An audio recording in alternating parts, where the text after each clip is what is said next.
What is it, guys? I do hope you're well. Today we're doing r/IDoWorkHereLady.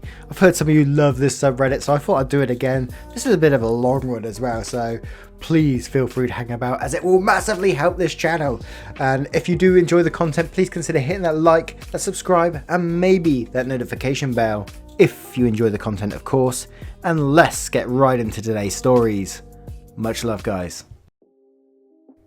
Our first story is from Tack M Tickle. Your daughter's under arrest. No, she's not. Not sure if this counts, but what the hell, I'm doing it anyway.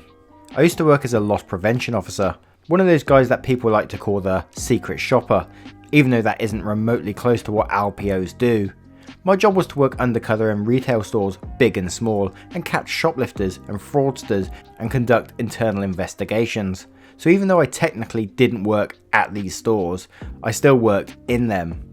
So on this particular day, I was working in a fairly large retail chain when I noticed a young woman on a surveillance camera acting suspiciously, looking around a lot, keeping her head down and going back to the same spot in the store repeatedly.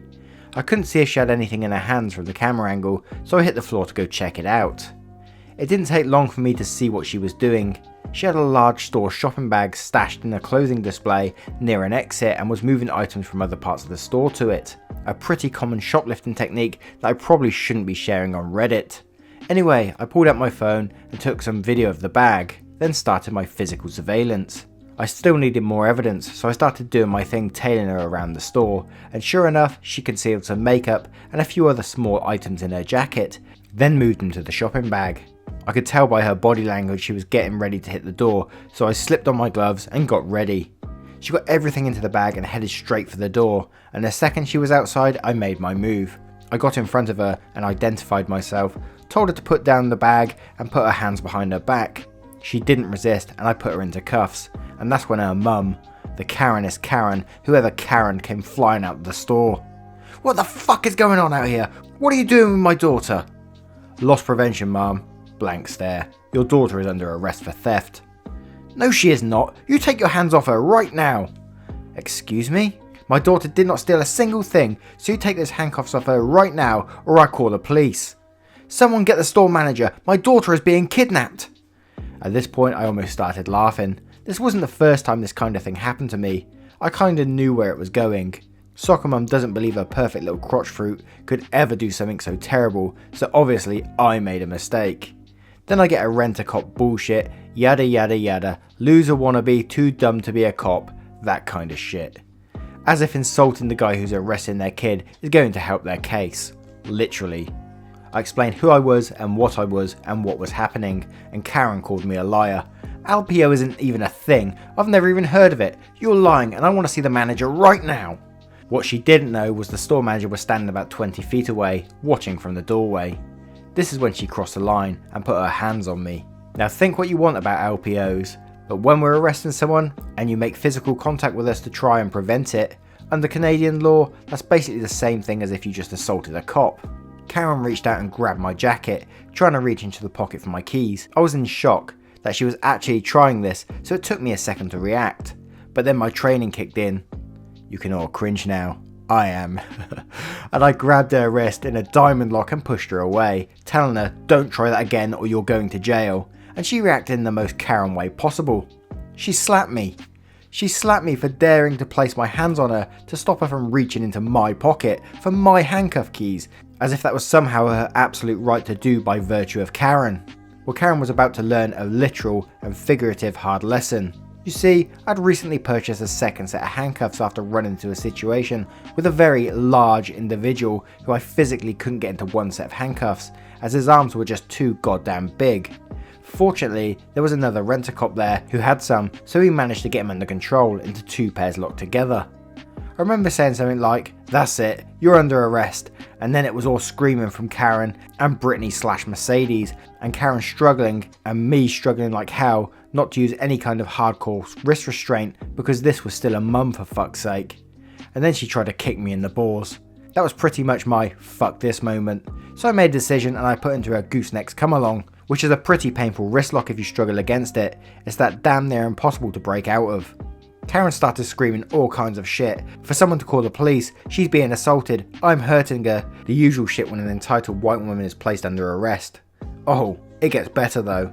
I'm holding her in the wrist lock and telling her she's under arrest, that there's nothing she can say or do at this point to stop it, that it's far, far, far too late for that. And if she doesn't stop resisting, I'll take her to the ground, and I really, really didn't want to have to do that. That's when she spat in my face. One of those things I learned in arrest and restraint training was the gooseneck, and it's pretty much become my go-to when I need to get someone under control, but it also has another use, the gooseneck takedown. At this point, Karen had now assaulted me 3 times, including biological assault, so the kid gloves came off, and I literally wound up like a pitcher and took her right off her feet and down to the pavement, controlling her force so she didn't bounce her head off the sidewalk, then moved in to cuff her. Upon reviewing the surveillance footage, it couldn't have been a better takedown. It was fast and safe and damn near perfect. This will be important later. So I get Karen into cuffs and wipe my face with my shirt, amazed that Brittany/Mercedes hasn't run off or attacked me in the commotion yet. I get out my phone to call the cops, but they're already rolling up, the store manager having already called them when things got physical. Cops and LPOs have this silent understanding, and they consider an assault on one of us as an assault on their own. So they were not happy with Karen. So she immediately goes into victim mode, crying that I assaulted her and framed her daughter, and some other assorted lies that I couldn't make out.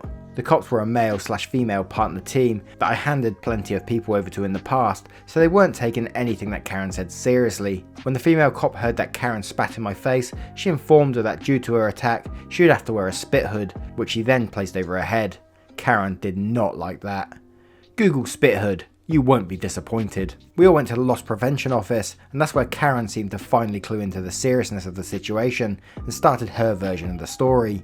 The one where I stalked and planted the stolen items on her daughter, then assaulted her, then attacked her afterwards, throwing her to the ground for no reason, which explained why she was so dishevelled.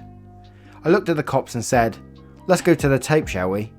The entire incident had been recorded on 3 different cameras, one interior covering the door, another exterior covering the same door, and yet another one operated by the mall I had access to that got a nice wide shot of the action as it happened in glorious 1080 HD.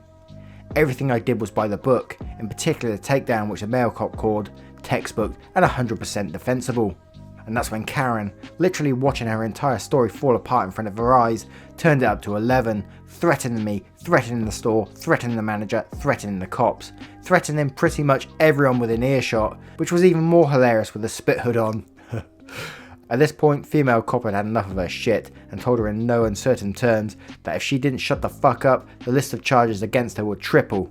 How that works I have no idea, and that she was already looking at 5 years for assaulting an officer and another 2 for obstruction, and she was one more word away from an uttering threats charge on top of everything else, which could mean 9 years in prison for something that could have been avoided in the first place. Brittany/Mercedes said something like, "Mum, stop!" and Karen finally shut up. At the end of the day, Karen was hit with 3 assault charges, resisting arrest and obstruction, and from what I heard, pled no contest to all charges. No idea what happened to her, but hopefully she learned a lesson. But I doubt it. I doubt it indeed. Do you think that they was like a mother-daughter thieving team? Like, she must have been a part of it. There's no way that daughter could have been stealing and putting stuff in a bag without the mum knowing. Come on now, surely.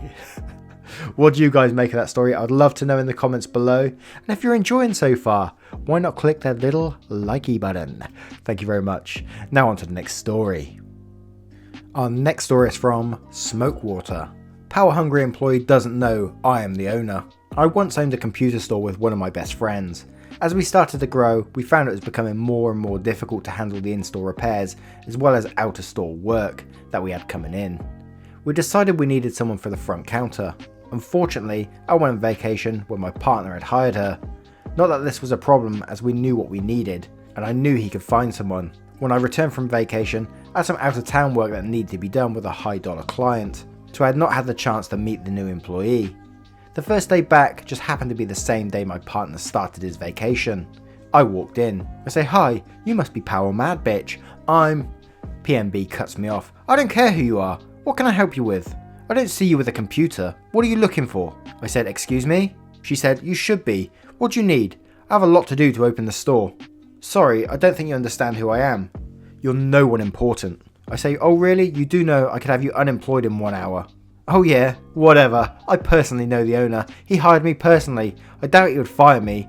Get out the store before I call the cops. Then I say, I doubt he'd want you to treat people like shit, but yeah, that's a good idea. Let's call the cops.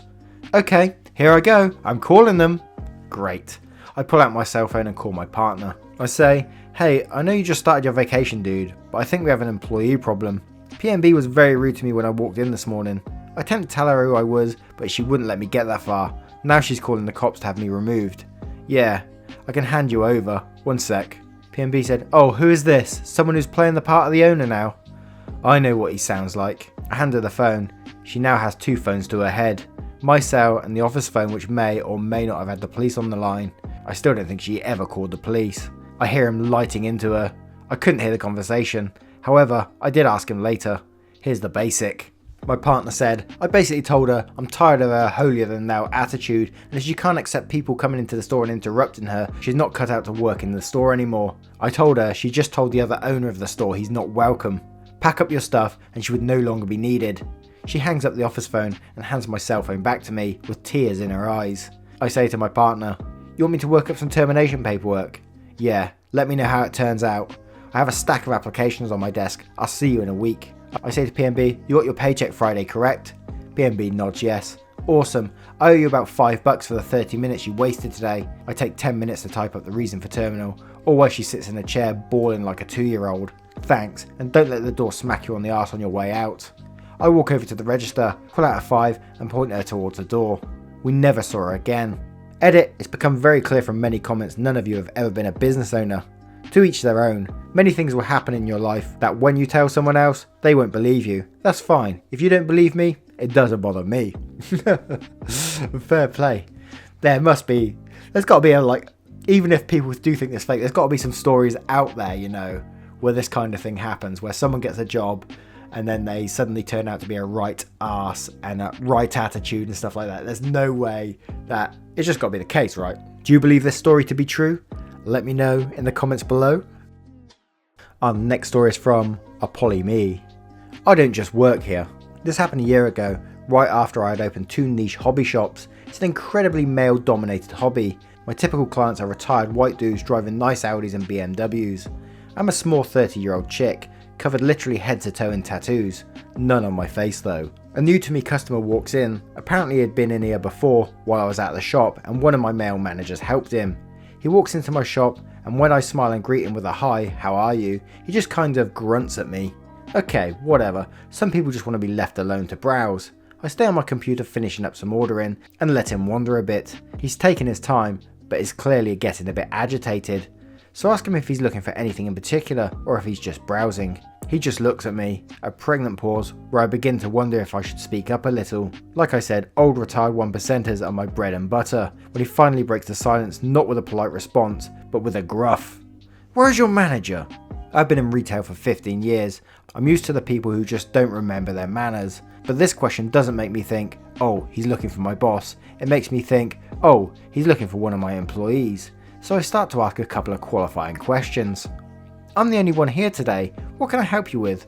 No, I want to speak to the man that is in charge. I'll wait, he says in a very condescending way. Sir, I am in charge. What can I help you with? No, where's the man that helped me last weekend? He and I were discussing a project. I want to speak with him directly so I can tell him what I want ordered. This is where I start to get a little snippy. Yay, working for yourself. I was frustrated that he was speaking to me in such a tone and that he couldn't seem to understand that I am in charge. Well sir, I am in charge here. I do the ordering, so what do you need me to order? He lets you do the ordering. Sir, I can see we aren't going to get anywhere. If you'd like to come back later, you're more than welcome. But considering you won't speak to me and would rather speak to a male employee, maybe it would be best for you to come back another time. Obviously, this enrages the entitled jerk, and he gets so red that I was sure he would pop at any second. He starts sputtering and he takes a couple of steps towards me. I have a particular character flaw where I forget that I am all of 5 feet tall, so I stand my ground. My mother calls it lack of self-preservation. He demands my boss's phone number. Now I realise maybe I wasn't clear enough. I get cut off. Now being ignored and interrupted are 2 of my biggest pet peeves, and this man has accomplished both in a relatively short amount of time. So I hand him a business card and walk off. He immediately calls the number and my cell phone starts ringing, so I answer. "Thank you for calling. You've reached my name, store name's owner." All while staring at him right in the face. I'm petty as hell, and even this made me wonder if I'd gone too far. He stormed out and I never saw him again. Still cracks me up when I remember his red, veiny face staring at me with wide eyes. Fuck that man, dude. I mean, come on, if he's going to disrespect you in your own store and be rude and sexist, he doesn't deserve a place in your store. You didn't go too far in my opinion, he should have been gone a long time ago.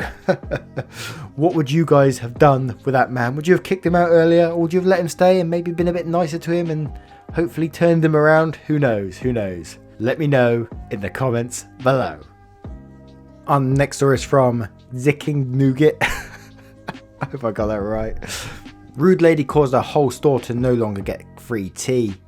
So for background, I worked in a high-end mall, specifically outrageously priced loose leaf tea. I met the owner of the business through my old basketball coach. She married an aspiring businessman who got rich because of his smart investments.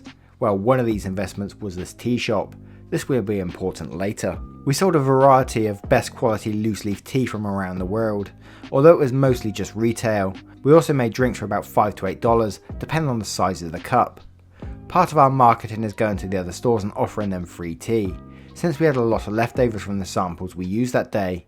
Towards the end of the day, we transfer them into cups and give them out free to neighbouring stores. This gave us more customers, and the employees are usually very grateful. Well, except for this one rude lady, we'll call her RL. She worked at one of the big stores. She struts in one day and began to complain how her department never got the tea. She rambles on and on about how they always get it every Tuesday. She doesn't understand why it's so hard for us to be consistent. RL said, "I know you guys always bring us tea, but we didn't get it today." I said, "Yeah, those were just out of courtesy from the owner." "I know, so why didn't you bring us teas today? I don't understand why it's so hard to do. It's just tea."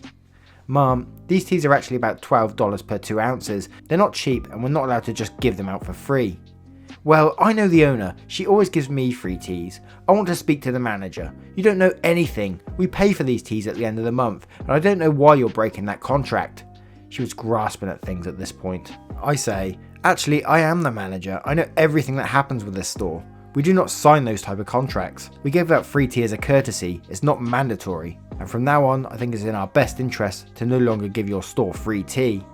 RL realises she ruined it for everyone. "You can't do that. I know the owner." My old coach actually was in the back at this time, since their daughter usually goes to the classes/events held at Microsoft. She slides the door open and walks out to look at the rude lady in the eyes. RL said, "Finally, a grown-up. Can you tell this kid to stop impersonating the manager and being so rude?" Coach said, "Actually, that's my store manager, and I've never met you in my whole life. I think it's best for you to leave." I later on had to relay what happened to my other co-workers, and they couldn't stop laughing. I guess me looking like a teenager doesn't make me look credible to be a manager. That was honestly one of the reasons we stopped giving out tea for free. People got too demanding. I hate it when people judge people that look young and they can't be managers because they just look young. I mean, there are some damn stupid adults in the world, so people shouldn't be judging books by its covers, you know. Our next story is from Ungrateful Misfit. New executive assistant doesn't realise I'm one of the founders. Hello Reddit, long time fan here, and I didn't know this channel even existed. Here is a story from a while back. I don't remember everything, but I try my best to recount everything. About 10 years ago, my friends and I started our own startup. I was the CMO at the time. Within 2 years we had over 100 employees and still growing. Between me, the CEO, CTO and COO, there were 2 executive assistants helping us. However, they were getting overworked and pulling 12+ hour days because of us, so we decided to hire 2 more assistants so that each of us would have one. One of the new exec assistants was assigned to CEO. We call her Karen. For some reason, Karen thought she was in charge of the other executive assistants, because she was under the CEO. Technically, they were all peers, but Karen assumed she had seniority. Within a week, she was bossing all of the assistants around and making them do her work. I was out of town at the time, but my assistant, a lady that was with us for the longest, let me know what was going on. I had just come back from a week at a conference. I was meaning to take that Monday off, but we had a meeting that Monday with our investors and I couldn't miss it. I show up at the office around 8:30 AM, coming in from the gym. I greet a few people, I go over to my desk to drop off my bags and then change. As I head to the bathroom, Karen comes around the corner. There is one thing you need to know about me. I have a baby face, so I look at least 10 years younger than I really am. I was in my early 30s at the time, but I looked like I could have graduated university that year. Karen said, "Can I help you?" I say, "Hi, you must be Karen. Yes, I am. And you are?" "Well, I'm OP." "You are OP? Don't be ridiculous, kid. You look barely old enough to rent a car. Tell me what you're doing here before I call security." "Karen, I am OP. The CMO?" "I know who the CMO is, and he is not you. He is a personal friend of mine, and I know the entire founding team for quite some time, so you can't lie to me. Show me your ID." My ID was back at my desk. I say, "Fine, follow me." As we head over to my desk, I reach for my wallet, and Karen snatches it before I can even open it. Karen said, "I don't think so. Trying to steal OP's wallet? I'm going to have you arrested, you little brat." Just then, the CEO walks in.